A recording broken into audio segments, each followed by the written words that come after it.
দর্শক, আমি দাঁড়িয়ে আছি বাইতুল আমান বাজারের ভিতরে একটা গরুর মাংসের দোকানে।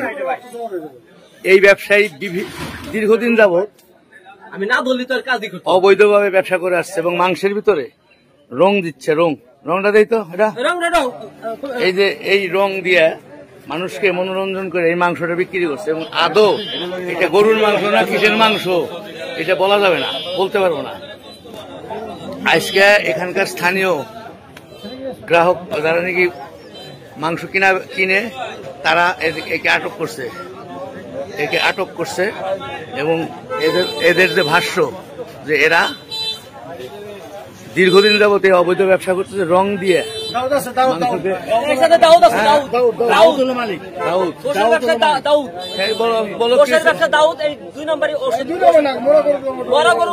ওষুধ মাখাইলে পারে গোষ্ঠটা ভালো থাকে, থাকবে না। গরু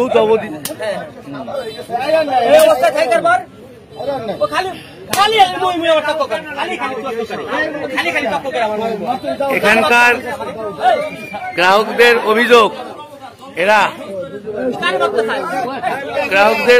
এরা দীর্ঘদিন যাবৎ মরা গরু মরা মহিষ বিক্রি করতেছে এবং রক্ত দিয়ে মাংসটাকে সতেজ রাখে, যাতে বোঝা যায় মাংসটা একদম তাজা।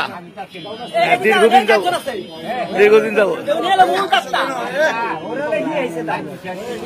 এই যে একজন কষাই আছে, এর লাইসেন্সে সে কাজ করে।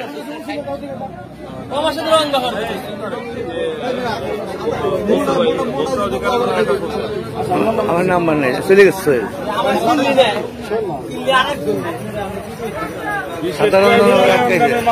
আটকাইছে এতদিন ভরে মরা গরু খাওয়াইছে। অভিযোগ এই সাধারণ জনগণের অভিযোগ যে মরা গরু খাওয়াইছে এবং রং দিলে এই মাংসটা প্রাণবন্ত হয় এবং তাজা গরুর মতন দেখা যায়। এই তোমার নাম কি? কত বছর তুমি এই ব্যবসা করো? আমি দোকানদারি করি। এই ব্যবসা কতদিন ধরে করো? তুমি আবারও কথা কবার, আমি তোর প্রচুর রং দাও কি না দাও, আপনাকে 5 জনের সামনে মার খেয়ে মরে যাবো, তা মিথ্যা কথা বলবো না। এটা রং না, এটা রক্ত দাও কেন? ধরে পিটাইতে পারেন। রক্ত দিলে কি হয়? রক্ত দিয়ে ওই যে তেলের জন্য, তেল তো অনেকে নিতে চায় না, আমরা ছাড়টা রক্ত দিয়ে তেলের ছাড়টা আমরা বিক্রি করি। তুমি বলতেছে এই কথা, আর এতগুলো লোক বলতেছে তুমি মরা গরু বিক্রি করো এবং রক্ত মাখায়া মাংসটাকে প্রাণবন্ত করার জন্য তুমি রক্ত দাও। আপনারা কি, আপনাকে কি অভিমত বলেন? ঠিক। হ্যাঁ, আপনারা কি? আপনারা ঠিকই বলছেন, উনি যে রং দিয়ে যে মাংস গোশ বিক্রি করতেছে। এখন কি এখন কি বিচার চান আপনারা? বিশেষ ক্ষমতা এনে ওর শাস্তি হওয়া উচিত। হ্যাঁ, আপনারও কি মতামত? আগে নির্ধারণ হোক অপরাধী কিনা। অপরাধী তো নির্ধারণ করবে জনগণ আর আইন। ও তো আপনি এটা বিশেষজ্ঞ আনেন, দেখেন আগে ওর প্রমাণ করেন। অপরাধী প্রমাণ করবে সাধারণ জনগণ আর আইন কানুন। আর যে চোর কেমিক্যাল আছে কিনা, যে চোর এইটা নির্ধারণ করতে হবে।